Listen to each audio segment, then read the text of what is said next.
Hey guys, it's Rachel Adelicia from Investment Piece. Today, what I wanted to talk to you about was falling in love with potential. And that subject has been on my mind recently for a couple reasons.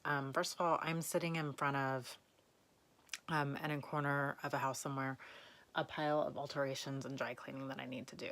And I know it seems overwhelming, but sadly, it's really not. But as I've been going through my lists of alterations that are everything from like, oh, I need a zipper moved or fixed or holes mended, or like bigger things like we're kind of remaking a pair of Gucci pants that I can't wait to show you, and expanding some skirts and stuff like that. That I tend to fall in love with potential. And I've worked really hard in therapy not to do that with guys anymore, but I still do it with clothes. And I've been working hard on that too. And I think we all do it. And what's so fun about potential? Sorry, I'm trying to figure out how to hold this. There we go.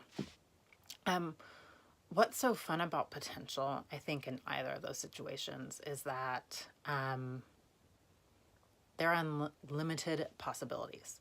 That if you're in love with someone's potential, or if you're in love with the potential of a dress or a skirt or whatever it is that you see online, there's so many ways that you could wear it. There are so many places you could wear it to. There are ways that it could fall on your body or the person you might be in it. And I think that we romanticize that just as much as we do the item. Ralph Lauren, still to this day, but back in the day, do you remember he had these amazing, wonderful ads of women like in ball gowns and playing polo and doing this? And I remember being like in elementary school and thinking to myself, I desperately want Ralph Lauren, because not only do I want these clothes, but in these clothes I can live that life. And look at this life. This life is like a fairy tale. And I think that's kind of part of the potential that we fall in love with when we fall in love with clothes potential. We fall in love with the ways that we could wear it, and we also fall in love with who we might be in these clothes. And the problem with falling in love with potential is that potential is not always reality. In my shopping, I used to have a rule for myself that I could only buy something, or I could only have something, if I could think of 3 different ways to wear it. And the ridiculous thing about that rule, which is not a bad rule, it's just you're talking to someone who I can do that like off the top of my head for anything. It's a talent. I don't know what to tell you. I'm gifted. But therefore, that means I could buy everything. That looks better. Sorry, we're redoing like half the houses too. So, potential for that. But yeah, so I had this rule. I could only buy something if I could think of 3 ways to wear it. Well, of course I could think of 3 ways to wear it, and 3 different pairs of shoes, so I could get everything. And the reality is that not everything lived up to my potential. I would sometimes get things and they wouldn't fit right, or they wouldn't fit the way that I thought they would. And sometimes that's fine. Like I've definitely had outfits that I thought were definitely going to go one way, and they've gone the other way. And I've ended up liking this way so much better than what I thought was going to happen. That's been known to happen for sure. But that's also a sign, I think, that sometimes we don't see things clearly, or we don't really see what might really happen. And for every outfit that has gone a different way than I thought it would, and I loved it, there's an outfit that went away that I thought it wouldn't, and it was awful. And maybe it was just not right for my shape or my style or the event, whatever it is. It's just when we hang on to, or when we get things for potential, there's always a chance that it's not going to be what we want.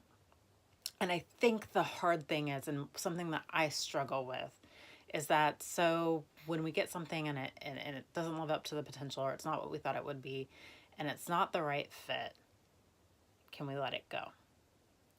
And I ask that in front of, like I said, alterations, where, I mean, genuinely, there are things in here that I'm really kind of remaking, and that's great. And I've done that before, and I love that process. But I've had to really learn in the past few years to be harsh with myself and ask myself not only like, am I in love with the potential of what this might be, but the reality of it. Like if these pants fit a certain way, Will I like them even if they aren't the way that I thought they would in my head, even if I change them, even if I take out the hem and move the seam and all that stuff? Um, Potential is attractive. It really, really is. And I think the only thing that we can do to guard on, to make sure that we're not really just hanging on to our clothing's potential, is that we have the courage when something isn't the right fit for us. And that means not only size and all that good stuff, but like it doesn't fit into our aesthetic. It's not something that we really, really love. We can let it go because it opens up the room for so much more potential that we don't even know about. I know this is a whole lot of like, go clean out your closet and yada, yada, yada.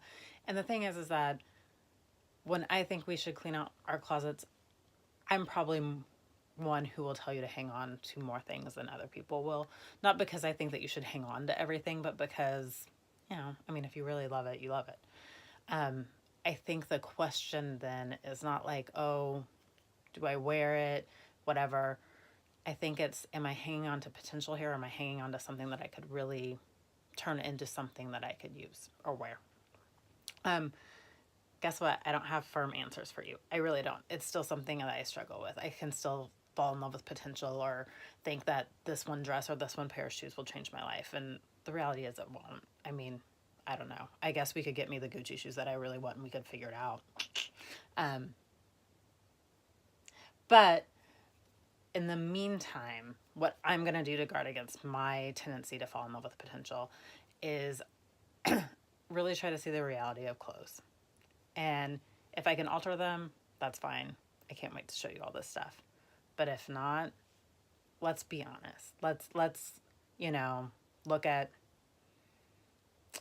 God, I hate this analogy, but let's look at, the bad boy is never going to turn into the good boy. He's just not. And so if something is bad for your closet, it's probably never going to be good for your closet. See the potential, but fall in love with what might actually really be there. On the other hand, eventually we're going to talk about alterations and we're going to see that sometimes the potential that we see is really there. Who knows? I'm all over the place.